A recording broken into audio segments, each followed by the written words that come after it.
Nope. Assalamualaikum warahmatullahi wabarakatuh. Helur kumaha damang. Semoga selalu dalam lindungan Allah Subhanahu wa taala. Amin ya Allah ya rabbal alamin. Kali ini Mamang menyuguhkan film yang berjudul Tim Investigasi Kasus Lama dari negara Jepang nih. Film ini menceritakan 5 anggota polisi yang jujur dan tidak pandang bulu maupun pandang duit telur. Bakso. Apaan tuh? Kita lanjut aja, oke? Mereka ini disatukan dalam kasus yang sama lewat radio ajaib yang ditemukan di tumpukan sampah nih. Soalnya, kasus yang mereka sedang selidiki ini di antara tahun 2009 dan 2021. Jadi, tanpa banyak nyarios, hayu orang gaskeun keluar filmna. Awal cerita, kita diperlihatkan dengan seorang wakil direktur kantor intelijen yang bernama Munehisha. Ini orangnya. Dia hendak keluar dari kantornya ini menggunakan mobilnya, akan tetapi ada seorang pria yang menyamar sebagai pegawai ataupun penjaga di kantor ini. Lebih tepatnya seperti security, dia menyuntikkan sesuatu ke dalam mobilnya Pak Munehisha, dan tidak ada yang menyadari sama sekali nih. Tidak lama kemudian, ketika di jalan, ada semacam racun yang keluar dari AC-nya mobilnya Pak Munehisha, yang membuat supir dan Munehisha-nya itu meninggal seketika di dalam mobil, dan mengakibatkan mobilnya itu tidak terkendali sehingga keluar jalur, menabrak dan terjatuh.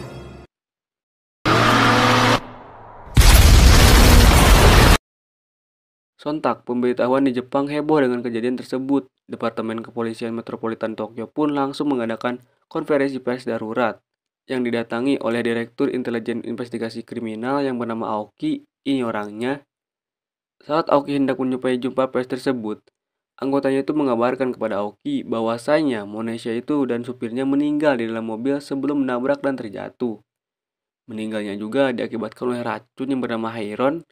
Dan si racun Heiron ini pernah dipakai oleh sekelompok teroris di Jepang pada tahun 2001 di Nishin Shinjuku dan menelan banyak sekali korban. Sontaklah Aoki ini terdiam sejenak. Saat jumpa pers, Aoki menjelaskan detail tentang kematian Muneisha. Salah satunya itu memberitahukan bahwasanya Muneisha itu meninggal terlebih dahulu lalu menabrak, yang disebabkan oleh gas beracun yang bernama Heiron tentunya. Tetapi sebenarnya itu gas Heiron itu ditutupi oleh pemerintah dan kepolisian agar warga Jepang itu tidak ketakutan lah dengan kejadian yang udah lalu gitu kan, tapi terungkap kembali ataupun datang kembali. Tapi di sini ditanya Aoki ini oleh wartawan wanita yang bertanya, apakah itu gas Heiron? Tanyanya ke si Aoki. Di sini si Aoki membenarkannya. Sontaklah warga Jepang itu sangat ketakutan dan heboh dikarenakan masih trauma dengan serangan teroris 2001 di Nishin Shinjuku. Kita kembali ke tokoh polisi 5 tadi. Ini salah satunya. Dia bernama Saigusa. Saigusa ini seorang polisi dari tim investigasi kasus lama. Perihal kejadian tadi siang, Saigusa nampaknya curiga karena ada kejanggalan dalam kematian Wakil Direktur Intelijen Mitani Muneisha. Dan kematiannya itu sama dengan kematian Wakil Menteri Kehakiman Parlemen yang bernama Kato Tadashi. Dia juga tewas dalam kecelakaan laka lantas di tahun 2009 yang menabrak dinding Taman Yotsuba. Dalam kecelakaannya, ada seorang pria yang melihat kejadiannya sebelum menabrak dinding taman. Sebelum menabrak, Tadashi dan supirnya itu sudah meninggal di tempat ataupun di dalam mobil. Yang uniknya, pria yang melihat kejadian itu adalah salah satu dari 5 polisi yang hebat di film ini. Bukan Tadashi saja, Wakil Menteri Pertahanan Parlemen yang bernama Nakamura juga meninggal dalam kejadian laka lantas dan tewas di tempat. Sebenarnya, kedua kasus ini sudah ditutup, tetapi dengan kejanggalan tersebut dan kesamaan tersebut, apalagi mereka semua orang penting gitu kan di Jepang, Saigusa pun membukanya kembali dan akan mendidikinya lebih dalam.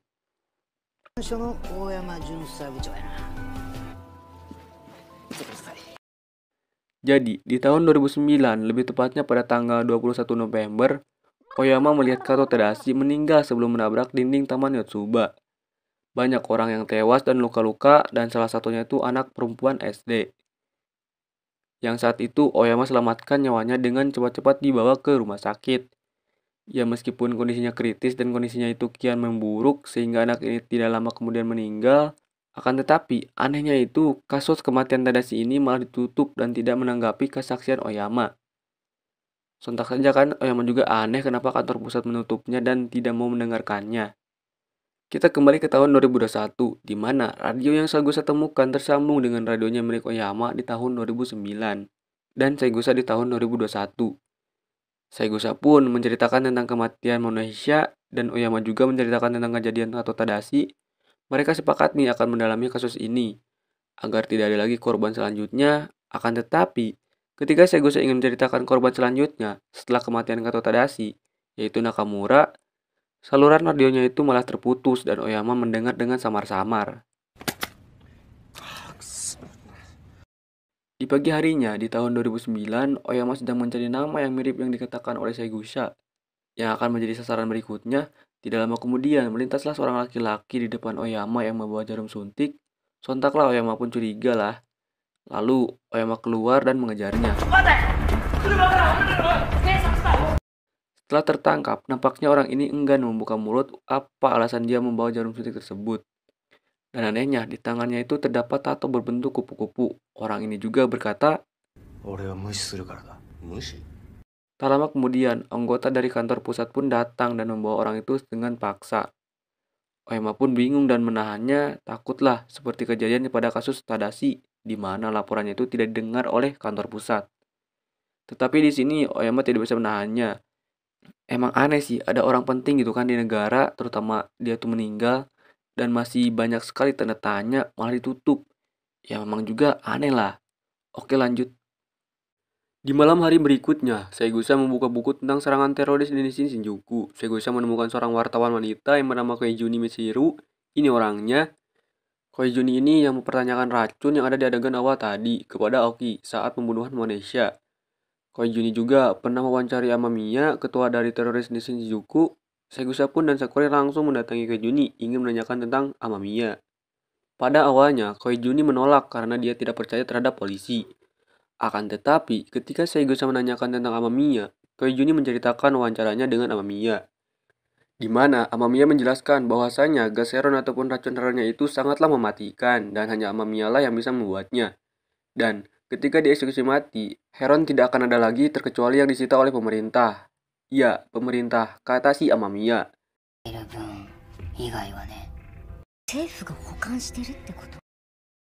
Ternyata benar, pemerintah tidak memusnahkan heron yang mereka sita di Amamiya. Akan tetapi, malah mereka pelajari sampai membangun lembaga penelitian nasional ilmu pengetahuan polisi. Jadi yang bertanggung jawab penuh pastilah polisi, ya gak? Dan pastinya akan sulit seseorang bisa mencurinya, pastilah ketat penjagaannya, apalagi dijaga pastikan oleh polisi. Anehnya lagi, dengan kemunculan kembali heron dan malah menyerang pihak pemerintah, masa ada yang bisa mencurinya? Sedikitlah peluang pencuri atau orang luar bisa masuk ke tempat penelitian tersebut. Tidak sampai di situ saja, Saigusa dan 3 polisi lainnya terus mencari petunjuk yang lain. Dan mereka menemukan orang yang bernama Yoshikawa. Orang ini bertanggung jawab atas analisis kimia yang ada di Lembaga Penelitian Nasional Ilmu Pengetahuan Polisi tersebut. Yoshikawa ini sudah meninggal dan meninggalnya itu dalam keadaan tergantung di pohon. Pihak kepolisian menetapkannya sebagai kasus bunuh diri. Tetapi kejadiannya itu 3 hari setelah kecelakaan Mitani Monahisha. Mereka pun memusatkan penyelidikan kepada Yoshikawa. Saigusa dan teman-temannya menemukan petunjuk tentang kematian Yoshikawa di suatu tempat parkir. Mereka langsung mengecek CCTV yang ada di tempat parkir tersebut. Singkat cerita, sebelum Saigusa mendalami penyelidikan terhadap Yoshikawa, dia pernah berbicara dengan Oyama lewat radio ajaibnya. Dalam pembicaraan itu, Oyama menceritakan pertemuan singkat Oyama dengan orang yang bernama Ito di tahun 2009. Dan ini orangnya. Ito ini dulu bertugas di keamanan umum dan malah mundur dari kerjanya itu setelah kematian Kato Tadashi. Dan anehnya itu dia malah bekerja sebagai buruh pabrik. Aneh bukan? Kalau memang aneh sih lur. Dari kantoran ke pabrik gitu kan. Maksudnya pabrik kayak buruh pabrik itulah. Oke lanjut. Itu menceritakan tentang kebusukan Jenderal Keamanan Umum yang bernama Yamazaki. Ini orangnya. Kalian pasti ingat kan dengan video sebelumnya? Ketika kesaksian Oyama yang melihat Kato Tadashi meninggal sebelum menabrak, kesaksiannya itu tidak ditanggapi oleh kantor pusat. Dan ketika Oyama menangkap laki-laki yang membawa jarum suntik yang bertato kupu-kupu di tangannya, terus kantor pusat malah melepaskannya. Lalu, tidak lama kemudian, orang itu meninggal kan tenggelam. Dan lagi-lagi kantor pusat menganggap kematiannya itu diakibatkan oleh alkohol yang diminumnya, katanya. Padahal ada robekan di mulut orang itu. Ternyata itu semua dilakukan oleh Yamazaki sebagai keamanan umum. Jadi, kematian orang yang Oyama tangkap dilakukan oleh Yamazaki untuk membungkam orang tersebut. agar rencana busuknya itu tidak terungkap. Disitulah Oyama dan Saigusa mencurigai keamanan umum Yamazaki. Dan konyolnya itu, di pagi harinya di tahun 2021, Segusa langsung menemui Yamazaki dan langsung menanyakan Hairon kepadanya serta kesaksian Oyama di tahun 2009.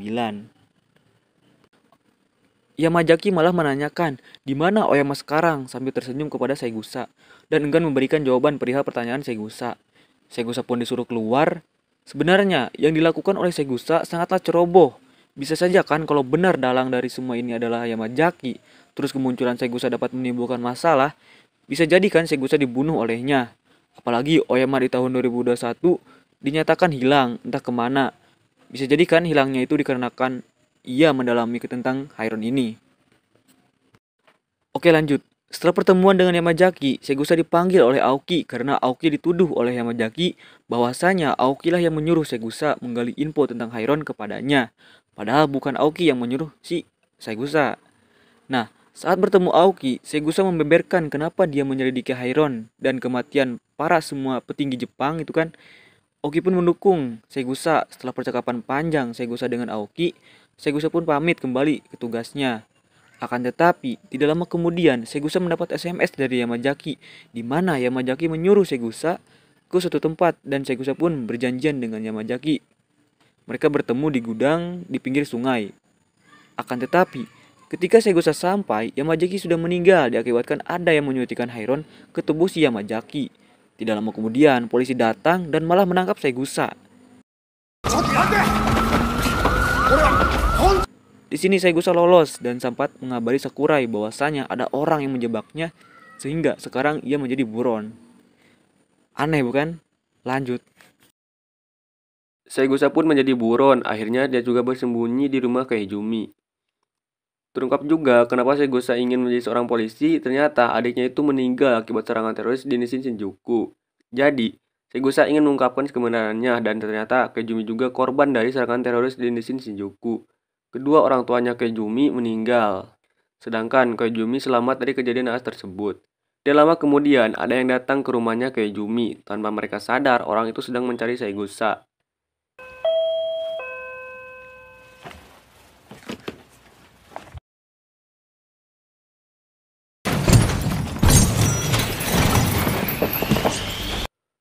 Ya, orang ini mendobrak pintu rumah Koizumi dan langsung menembak membabi buta sehingga di sini Koizumi meninggal.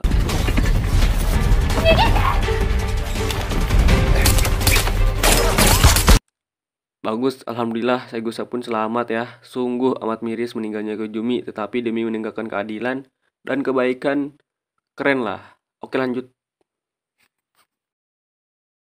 Yang anehnya, ternyata yang mengejar Segusa itu bukanlah polisi, melainkan preman yang disuruh orang untuk membunuh Segusa. Segusa juga terus dikejar sampai naik ke jembatan penyeberangan orang. Alhamdulillahnya juga, Segusa bisa lolos kembali dengan mengikatkan lampu ke badannya dan lompat ke bawah.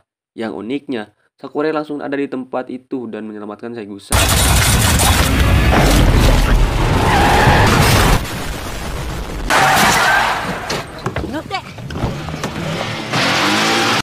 Bukannya unik sih, lebih tepatnya cerdas karena sebelum naik ke jembatan itu ataupun pas naik jembatan si Segusa itu menelpon si Sakurai. Jadi nggak aneh lah, cerdik. Oke lanjut. Sakurai dan Segusa pun pergi ke pinggir sungai.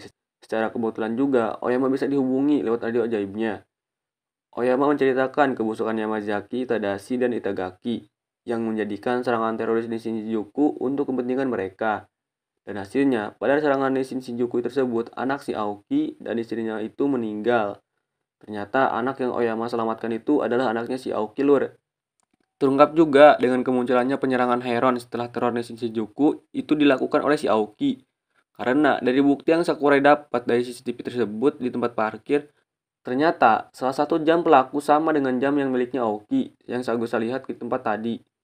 Aoki ternyata mengembangkan Hairon untuk ia pakai untuk balas dendam dan mengembalikan kepolisian agar tidak berpolitik dengan pemerintah.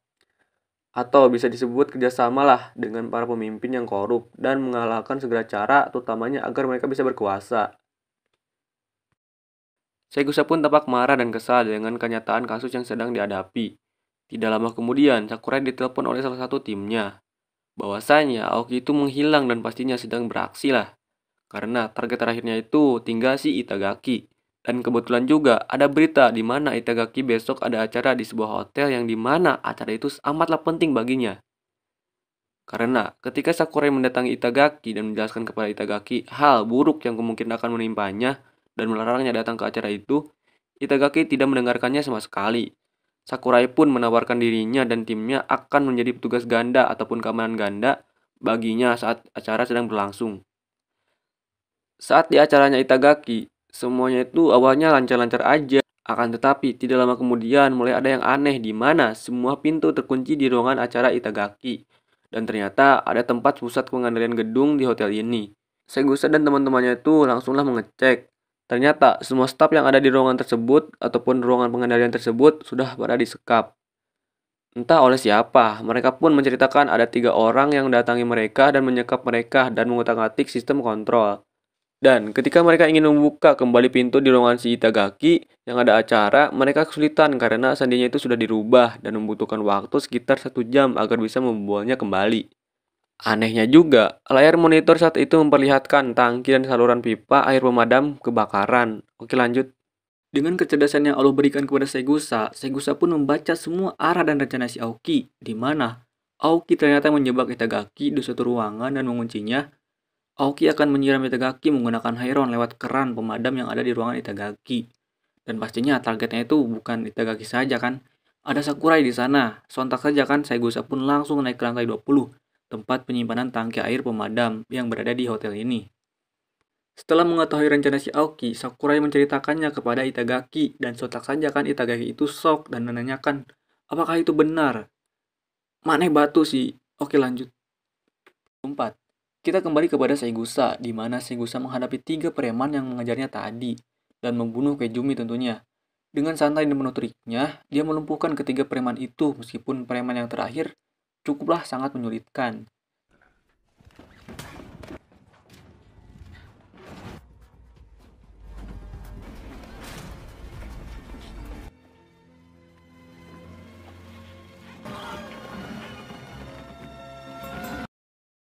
Tetapi dengan kehebatan bela diri Saigusa dan kecerdasannya, preman semua itu bisa dibereskan. Tetapi Heironnya gagal untuk dicegah dan sudah masuk ke dalam tangki air itu. Tetapi masalah tetap datang. Ternyata Aoki sudah mengakses IP hotel ini sehingga dia bisa mengendalikan semua sistem yang ada di hotel ini termasuk si tangki air tersebut. Dengan leluasannya lah. Dan sebelum Aoki melepaskan Heironnya, Aoki juga tiba-tiba muncul di layar besar karena ia mendapatkan akses IP hotel ini kan. Di sini, Aoki menceritakan kebusukan Mang Itagaki dan menjelaskan kenapa dia melakukan ini, karena Aoki ingin mengubah kepolisian agar bebas dari persekongkolan dengan pemerintahan yang korup. Itu katanya. Tetapi, dengan kecerdasan anggota tim investigasi kasus lama ini, tempat si Aoki sangatlah mudah untuk diidentifikasi. Aoki ternyata sedang berada di gereja. Segusa pun bergegas menghampirinya karena hanya ada satu gereja di hotel ini, kata Pak Security lebih tepatnya di lantai 25. Ternyata benar, Mang Aoki ternyata berada di gereja. Segusa pun langsung mengarahkan senjata kepada Mang Aoki. Akan tetapi, ternyata Aoki juga memegang pengendali keran pemadamnya. Di sini Aoki meminta maaf kepada Segusa karena telah menjebak Segusa dalam pembunuhan Yamazaki. Tetapi jebakannya itu gagal, Segusa pun lolos kan. Ya meskipun Koizumi di sini meninggal. Jadi, alasan Aoki melakukan ini semua dikarenakan ingin balas dendam atas kematian istri dan anaknya. Dan ingin membersihkan politisi-politisi korup yaitu Yamazaki, Moneisha, dan Itagaki, serta membersihkan kembali kekotoran yang ada di kepolisian. Apalagi setelah ditinggal oleh anaknya yang diselamatkan oleh Oyama, Aoki semakin membulatkan tekadnya. Dan ternyata Oyama menghilang dibunuh oleh Yamazaki karena Oyama terus menyelidiki kasus teroris Nishin Shinjuku dan hampir saja melaporkan politisi korup itu. Akan tetapi, Oyama tidak sempat dan berkasnya itu menghilang. Setelah pembicaraan panjang dan tekad Aoki sudah bulat, ditekanlah tombol pengendalinya tersebut dan tiba-tiba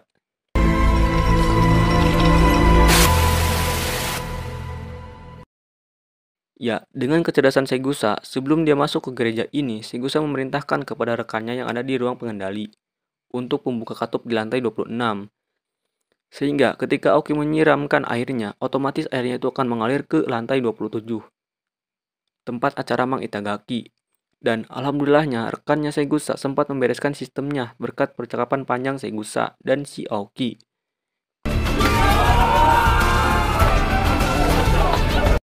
Film pun tamat. Di sini Aoki ditahan atas tindakan percobaan pembunuhan dan Itagaki masih tanda tanya nih dan masih bebas. Akan tetapi Segusa dan temannya tidak akan tinggal diam terhadap Itagaki.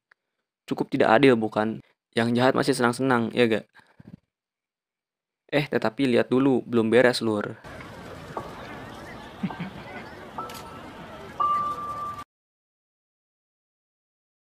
Tapi apa kalian sadar, orang yang tahu Oyama meninggal ataupun hilang hanyalah Segusa dan Sakurai. Nah, dia juga terhubungkan dengan Oyama di tahun 2009 lewat radio ajaibnya. Jadi, setelah kejadian di hotel tersebut, Segusa langsung memberitahukannya kepada Oyama. Oyama sangatlah terkejut dan sedih dengan kasus yang akhirnya tuntas tersebut. Di sini juga, Segusa memberitahukan kepada Oyama tentang nasib dia di hari Segusa menjadi seorang polisi. Lebih tepatnya di tanggal 1 April 2010.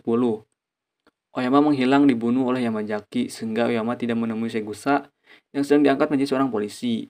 Nah, setelah percakapan itu, di tahun 2010 di zaman Oyama, lebih tepatnya pada tanggal 4 April 2010, ternyata Oyama itu dibunuhnya di tanggal 4 Aprilnya nih. Di sini Oyama sedang membereskan dokumen ataupun barang bukti tentang kebusukan Yamazaki, Muneisha, dan Mang Itagaki sepertinya. Oyama hampir saja ditembak oleh orang suruhan Yamazaki, akan tetapi Sakurai datang dan mencegahnya. Oleh karena itu, nasib Oyama dan yang lainnya termasuk si Aoki, dia tidak jadi dipenjara.